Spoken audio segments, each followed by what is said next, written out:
네, 우리 추석 명절을 맞이해서 우리 설교를 시작하는 예화를 좀 가족적인 예화를 한번 들어보고자 합니다. 믿음 좋은 며느리가 시어머니의 이 핍박을 받으면서 신앙생활을 하고 있었습니다. 그럼에도 불구하고 이 며느리는요, 시어머니를 위해서 늘 눈물로 기도를 해드렸습니다. 골방에서 기도할 때마다 이 며느리는요, 찬송가 중에서도 너 시험을 당해 범죄치 말고 그 찬송가를 부르면서 그렇게 시어머니의 구원을 위해서 눈물로 기도했더랬어요. 그러던 어느 날 교회에서 이 신방을 왔는데 마침 시어머니가 계시길래 교회 성도님들이 어머니에게 전도를 했습니다. 어머니, 이제는 예수 믿고 우리 구원받고 같이 믿음 생활을 합시다. 이렇게 전도를 하니까요, 이 시어머니가 이렇게 답을 하는 거예요. 아유, 말도 마세요. 우리 며느리는요 왕내숭쟁이에요. 그러니까 이야기합니다. 아유, 왜 그러세요? 우리 며느리가 얼마나 시어머니를 위해서 교회에서도 기도 많이 하는데요. 이렇게 이야기하니까 시어머니가 이렇게 말합니다. 아이고, 말도 마세요. 내가 며느리가 기도하는 것 같아가지고 무슨 기도하나. 내가 귀를 이렇게 기울여 들어보니까 이렇게 기도했어요.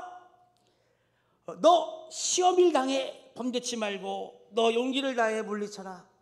너 시험일 이겨 새 힘을 얻고 주 예수를 믿어 승리하라. 네, 뭐 여러분 안 좋은 일이 계신지는 모르겠지만 유머를 들어도 웃지 못하시는 것 같습니다. 어머니가 잘못 알아들으셨죠? 맞죠? 너 시험을 당해 범죄치 말고인데 너 시험일 당해 너 시험일 이겨 이렇게 잘못 알아들었습니다. 여러분, 이런 거를 뭐라고 이야기하냐면 오해라고 말을 하는 것입니다. 우리 사회나 가정, 인간관계의 갈등은요, 거의 대부분 오해에서 비롯됩니다. 사실 여러분, 우리의 인간관계라고 하는 것은 늘 위태위태한 것 같아요. 살얼음판을 걷는 것처럼 오늘은 괜찮은데 내일은 또 어떻게 될지 모르는 것이 우리의 인간관계입니다. 그러다 보니까요, 우리 관계 속에서는 오해가 생길 여지가 여러분 충분하다 못해 저는 차고 넘친다고 생각을 합니다. 직장, 교회, 가정 등등의 사람이 모이는 곳이라고 하면 오해는 늘 있기 마련이고 이와 같은 오해와 갈등 때문에 여러분 우리는 힘겨워하는 것이죠. 여러분, 그런데 참 신기한 게 있습니다. 이 오해라고 하는 것은요, 가까운 사이에서 생길까요? 먼 사이에서 생길까요? 자, 옆에 계신 분들 보십시오. 그렇죠. 오해라고 하는 건요, 모르는 사람하고 오해가 생기지 않아요. 가까운 사이에서 오해는 생깁니다. 왜? 가까운 사이는요, 이렇게 우리가 단정을 짓거든요. 우리는 친하니까, 우리는 알고 지낸 지 오래됐으니까 저 사람은 내 마음을, 내 생각을, 내 형편을 잘 알고 있을 거야 라고 우리가 단정을 짓는다는 거예요.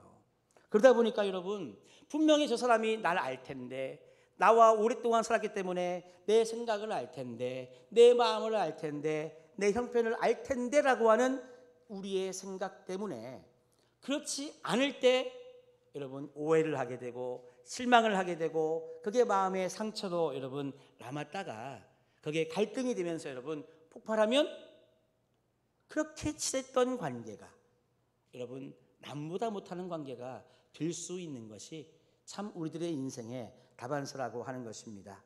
그래서 여러분 먼저 이것을 짚고 넘어갑시다. 한번 저를 따라해 보실까요? 이 세상 어느 누구도 나를 잘 이해하는 사람은 없다. 맞아요. 여러분, 이 세상 그 누구도요, 나를 잘 알고 나를 이해하는 사람은요 없습니다. 반대로 얘기해 볼까요? 내가 그 누군가에게 아무렇게나 말하고 아무렇게나 여러분 행동해도 되는 사람은 역시 없습니다. 한 입을 덮고 사는 여러분 부부간의 관계일지라도 내 배 아파난 내 자녀와의 관계일지라도 여러분 나를 이해해 주는 사람 참 없고요. 내가 함부로 대해도 될 사람 아무도 없다는 것입니다. 더군다나 여러분 이렇게 믿음의 공동체 우리 같은 교회 안에서 우리가 은혜 받고자 함께 섬기고자 주님의 일을 잘 감당하고자 우리가 힘쓰고 애쓰면서도요, 작은 오해로 인해서 그동안 여러분 열심히 수고했던 그 선한 일들이 여러분 마치 하루에 다 무너지는 듯한 이런 경험을 우리는 하고 있지 않습니까? 그런데 오해가 생긴 과정을 자세히 들여다보면 사실은요, 무슨 엄청난 일이 있어서 여러분 오해가 생기는 것이 아닙니다. 약간의 의견 차이부터 시작된 것이 그것 때문에 소통이 여러분 잘 되지 않고요. 그러다 보니까 여러분 더 큰 오해와 갈등과 어려움들이 이렇게 생겨나는 것이죠. 그런데 여러분 그렇게 오해와 갈등이 있다고 해서 여러분 얼굴 안 보고 사시겠습니까? 교회에서 만났는데 투명 인간처럼 그냥 안 본 듯 지나가시겠냐 말입니다. 그래서 결국 오해가 생기면 같은 교회 안에서 같은 집안 안에서 이러지도 못하고 저러지도 못하는 상황에 우리는 괴로워하는 것입니다.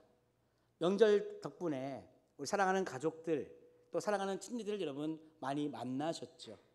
혹시 여러분들의 가족과 친지 중에 이번 명절 때 안 만났으면 좋겠다, 무슨 일이 있어서 안 왔으면 좋겠다, 아니면 내가 안 갔으면 좋겠다 했던 분들이 혹시 이 자리에 계십니까? 그렇죠? 다 우리가 알 수 없는 어떤 오랜 가정사 중에 오해가 있고 갈등이 있으면 명절이 그리 반갑지 않은 그런 분들도 있는 것입니다. 그래서 여러분 오늘 말씀에 보니까 오늘 말씀에도 마치 우리의 인생사를 반영하는 듯한 그런 오해와 갈등이 있는 말씀을 보게 됩니다. 그래서 오늘은요, 은혜 시리즈의 4번째 시간으로서 은혜를 방해하는, 은혜 받기를 방해하고 은혜가 흘러가는 것을 방해하는 요소가 있는데 그게 무엇인가? 오해이기 때문에 그 오해를 극복할 수 있는 그런 방법을 오늘 말씀을 통해 한번 찾아보기를 원합니다. 자, 오늘 말씀해 보니까요, 여호수아 22장은 이런 오해 때문에 같은 동족끼리 지금 싸움을 하게 생겼습니다. 르우벤, 갓, 므낫세 반지파는요, 이 나머지 9지파 반과 함께 이 7년 동안의 이 가나안 정복 전쟁을 잘 마쳤습니다. 이 두 지파 반은요, 가나안으로 입성하기 전에 이미 요단강 동쪽편에 자신들이 거주할 땅을 마련했습니다. 거기에 가축들을 둘 수 있도록, 그 다음에 온 식구들을 둘 수 있도록 이 모세에게 요청을 해가지고요, 그렇게 모세에게 허락을 받았어요. 대신에 모세가 이야기를 한 겁니다. 가나안 정복 전쟁이라고 하는 것은 일부만 하는 것이 아니라 우리 모두가 감당해야 될 그런 전쟁이니까, 하나님 주신 귀한 사명이니까 너희들도 같이 싸우기를 바란다라고 하는 모세의 권면을 순종해서 총 12지파가 같이 싸우게 된 것이지요. 오히려 이 두 지파 반이 앞장서 싸우면서 전쟁의 승리를 맛보게 되었습니다. 이렇게 이 가나안 전쟁을 승리로 마감한 다음에 기쁜 마음으로 여호수아의 이 축복 속에 그들이 고향으로 돌아가게 되었습니다.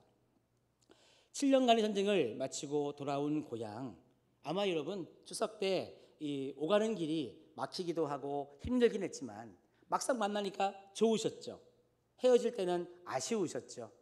마치 그런 것처럼 고향이 흐르는 요단강을 바라보면서 이 두 지파 반의 이 용사들은 이런 생각을 했습니다. 야, 내가 전쟁에서 죽지 않고 살아왔구나.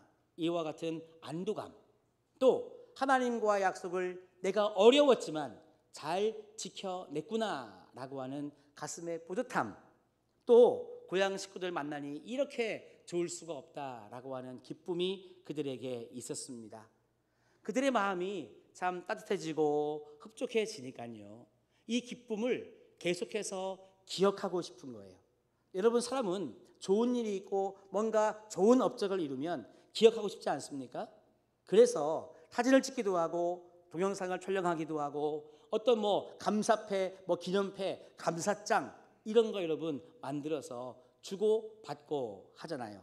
마찬가지로 이들의 마음속에 하나님께서 나를 지켜주셨고 우리 민족을 지켜주셨고 이렇게 승리를 주신 하나님께 감사하는 마음으로 이 기쁨을 우리뿐만이 아니라 우리 대대손손 후손들에게도 전해 주어야 되겠다 하는 마음 속에 기념비를 쌓기 시작한 것입니다. 이왕이면 잘 쌓고 싶었습니다. 이왕이면 멋지게 세우고 싶었습니다. 그래서 처음보다는 이 시간이 지나면 지날수록 이 기념비가요 더 웅장하고 크게 세워지게 된 것이죠. 마치 수십 층짜리 빌딩을 세우는 것처럼 그들이 정성을 다해서 기념비를 세우게 되었습니다. 자, 일단 여기까지. 자, 르우벤, 갓, 므낫세 반지파가요 하나님 주신 승리와 기쁨에 감사하면서 후손에게 이것을 전하기 위해 쌓은 기념탑, 기념비, 이것은 여러분 잘한 일입니까? 잘 못한 일입니까? 여기까지만 보았을 때 잘한 일이에요? 잘 못한 일이에요? 잘한 일이죠. 왜냐하면 이 감사한 마음을, 이 오늘의 승리를 우리 후손들에게 알려주기 위해서 기념비를 쌓은 것은 잘한 일입니다. 그런데 생각지도 않은 데에서 문제가 발생한 것입니다.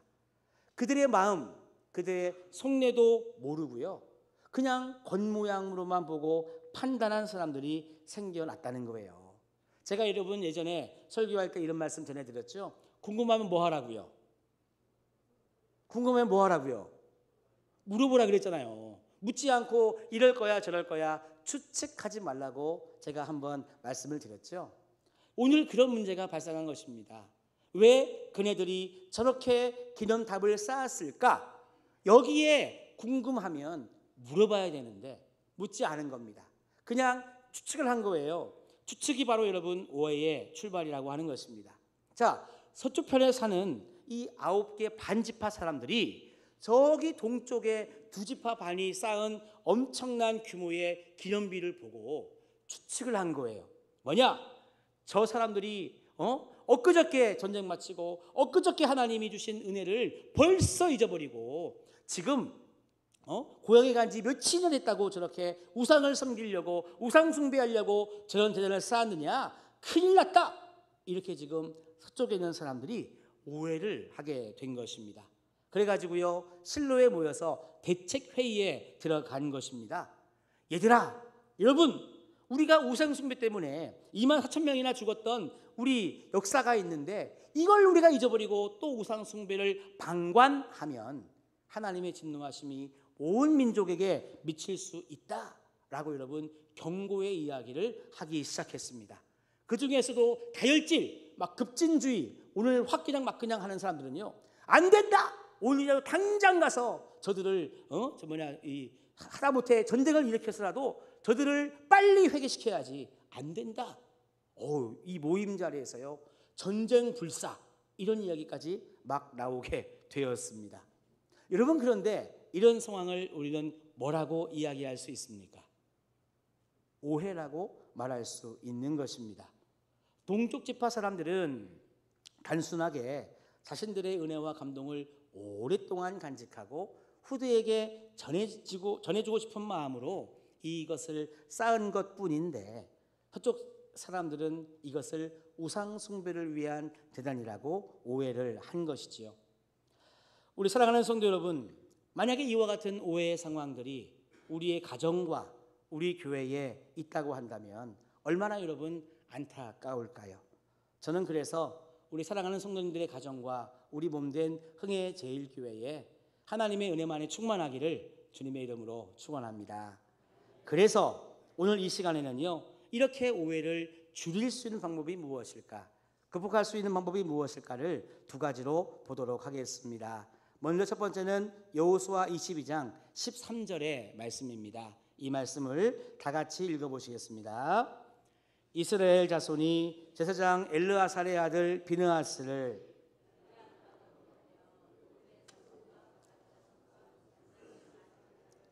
아멘.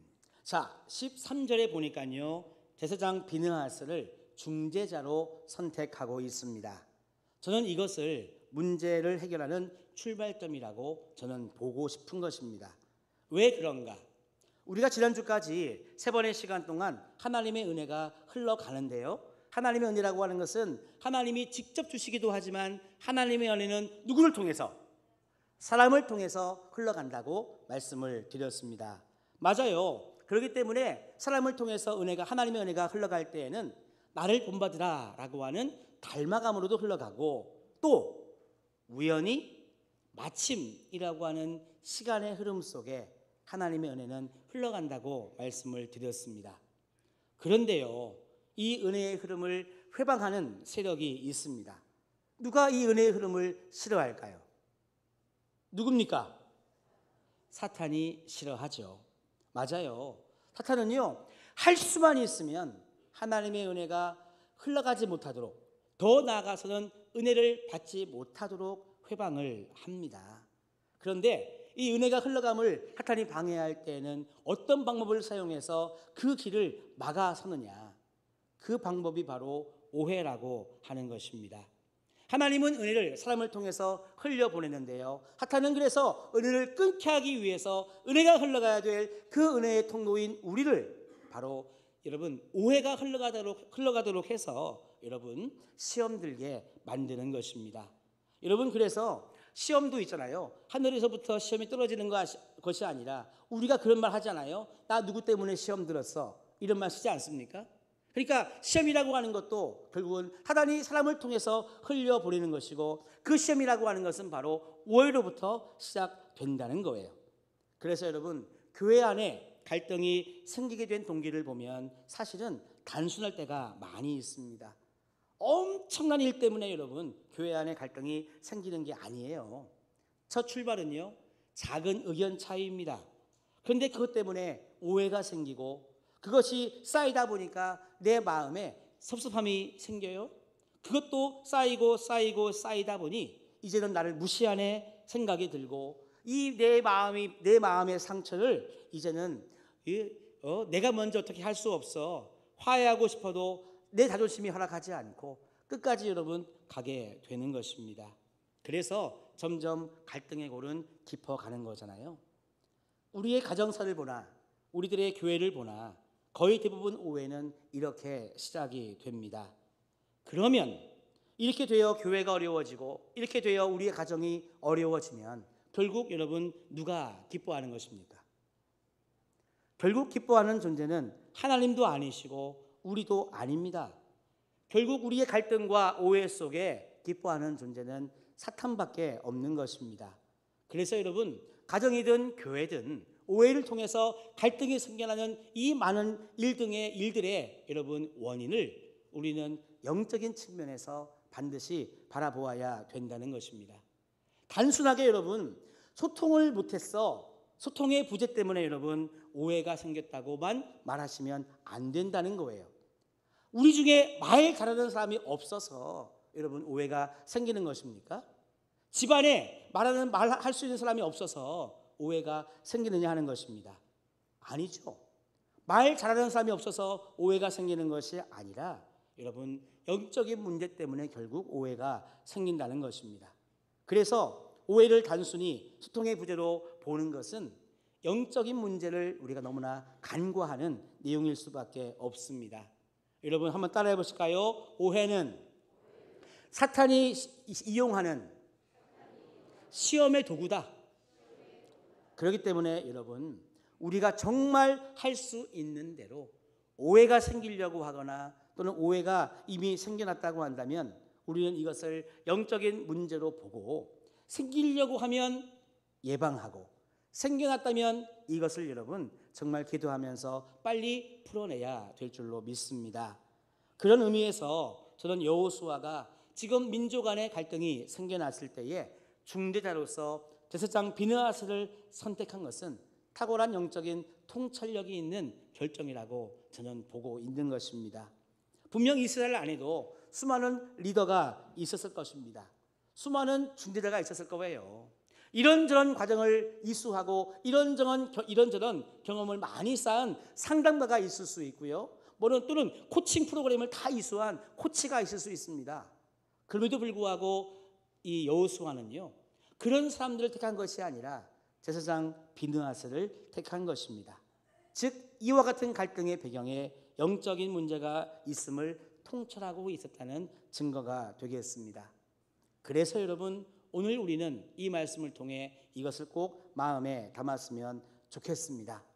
자, 마음에 오해가 생기려고 합니다. 그래서 마음이 섭섭하고 화가 막 치밀어 오릅니다. 이럴 때 여러분, 먼저 말을 앞세우거나 먼저 감정을 앞세우지 말고 우리는 먼저 생각하고 기도해야 될 것이 있다는 것입니다. 왜 내가 이렇게 마음이 섭섭하지? 왜 내 감정이 이렇게 불일듯 일어나지? 내가 만약에 이런 말을 하고 내가 만약에 이런 행동을 하면 관계가 어떻게 될까? 그 사람과의 관계가 어떻게 될까라고 생각을 한번 하시면서 기도하시면서 이 관계가 깨어질 때 결국 누가 좋아하지? 이 질문을 분명하게 던지면서 이 관계 깨어짐에 좋아할 존재가 사탄밖에 없다고 여러분 생각하신다면 사전에 예방해야 되고요. 안 그렇다면 여러분 문제가 발생하기 전에 우리는 그것을 기도하며 풀어내야 되겠습니다. 그래서 오늘 이스라엘 백성들은 제사장 비느하스를 앞세워 가지고요. 양쪽에 여러분 대화를 나누면서 말씀 안에서 의견을 교환하고 오해를 풀어 나갔다는 것입니다. 여러분 분명히 이 사실을 기억하면 좋겠습니다. 두 번째입니다. 오늘 말씀을 통해서 오해를 푸는 방법이 또 한 가지 무엇이냐? 30절 말씀에 나옵니다. 이것을 한번 다 같이 읽어보시겠습니다. 제사장 비느하스와 그와 함께한 회중의 지도자들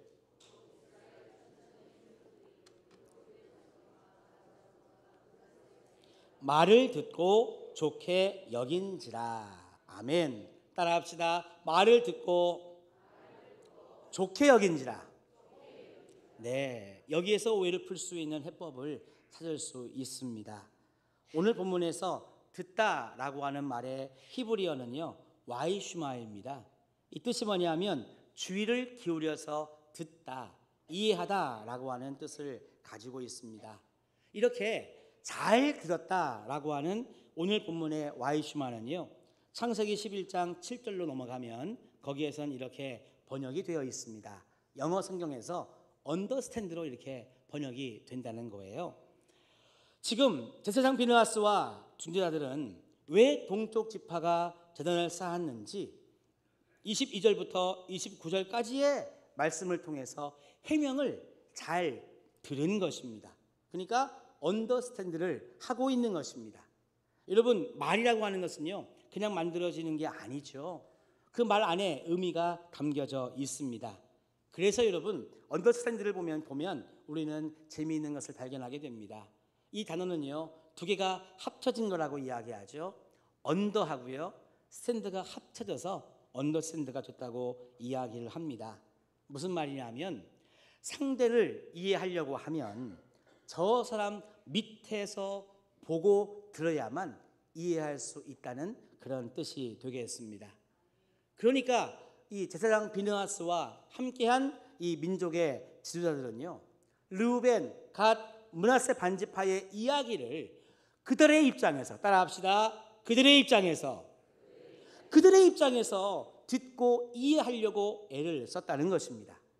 여러분 위에서 내려다보면 언더스탠드가 안 되고 위에서 내려다보면 상대의 마음을요 이해할 수 없는 거예요. 만약에 제사장 비느하스와 함께한 사람들이 애초에 저놈들 우상 숭배하려고 대단을 쌓아놨지 라고 이미 규정을 짓고 딱 여러분 왁구를 갖춘 다음에요. 왁구라는 말을 쓰면 안 되는데 갖춘 다음에 여러분 접근하면 대화가 돼요 안 돼요? 대화가 안 되는 거예요 여러분.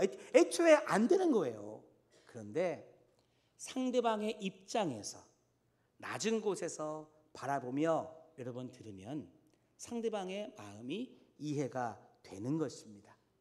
그래서 그런 마음으로 듣고 보니 동쪽 지파의 그 마음이 이해가 되는 거예요. 그렇구나. 먼 훗날 우리는 다 죽고 우리의 후손들이 살아갈 먼 미래에 이 요단강이 서쪽과 동쪽 우리 민족을 가르는 경계선이 되면 안 되지 않느냐. 그리고 오늘 살아계신 하나님의 이 놀라운 역사를 우리가 대대손손 기억하고 하나님을 경외토록 우리가 하기 위해서 이 대단을 쌓은 것이다. 이 이야기를요, 제사장 비느하스와 함께 온 사람들에게 이야기를 하니까 그 말을 들을 때 이해가 되는 거예요. 그렇구나. 이야, 동쪽 사람들이 얼마나 감격했고 기뻐했고 안도했고 마음이 그렇게 하나님을 향해 있으면 이런 제단도 만들었겠느냐 하는 마음이 든 것입니다. 맞아요, 여러분. 우리는 오해가 발생했다면 예수님처럼 온유한 마음으로 상대의 입장에 서서 듣는 것부터 시작해야 될 줄로 믿습니다. 언더스탠드는 언더와 스탠드, 상대방의 밑에 서서 들어야, 상대방의 입장에서 들어야 여러분 이해를 할 수 있는 것이죠. 이것이 바로 오해를 푸는 방법이 되는 것입니다. 작가 이철환님의 판다 이야기를 전하면서 말씀을 마무리해 보고자 합니다. 판다 한 마리가 있습니다. 판다는 눈만 내리면 나무 위에 올라갑니다. 눈이 일주일 동안 내려도 판다는 아무것도 먹지 않고 나무 위에 올라가 있습니다. 왜 그럴까요? 추측해 봅시다. 판다가 미쳐서일까요? 판다 발바닥이 아파서일까요? 판다는 나무를 좋아해서일까요? 아니면 판다는 눈을 더 많이 맞기 위해서일까요? 모두 추측일 뿐 아무도 모릅니다. 자, 그럼 제가 이 판다가 눈이 오면 나무에 올라가는 사정을 말하겠습니다. 이 판다는 어린 2마리의 새끼가 있었습니다. 이들은 동굴에서 살았습니다. 어느 날 눈이 많이 내렸습니다. 눈이 그치지 않고 계속 내렸습니다. 일주일 동안 눈이 내립니다. 어린 판다 새끼들이 배고프다고 안타깝게 웁니다. 그러나 어미 판다는 동굴 안에서 어린 새끼와 굶으면서 눈이 그치기를 기다려야 했습니다. 왜냐하면 동굴 밖을 나가면 눈 위를 걸어야 하고 그렇게 걷다 보면 자신의 발자국이 눈 위에 남고 그 발자국을 보고 사냥꾼들이 동굴에 들어와 자기의 새끼들을 해칠 수 있기 때문입니다. 그런데 눈이 그치지 않으니까 어미 판다는 할 수 없이 결단합니다. 먹이를 구하기로. 내리는 눈이 자신의 발자국을 덮어줄 거라 믿으며 나갔습니다. 될 수 있는 대로 빨리 먹이를 구해왔습니다. 하지만 판다는 동굴 앞에서 2개의 사람 발자국을 발견합니다. 어미 판다가 예상했던 대로 새끼 2마리는 온데간데 없습니다. 어미 판다는 통곡하며 웁니다. 그리고 생각합니다. 새끼 2마리를 잃어버린 것은 눈에 남은 발자국 때문이라고.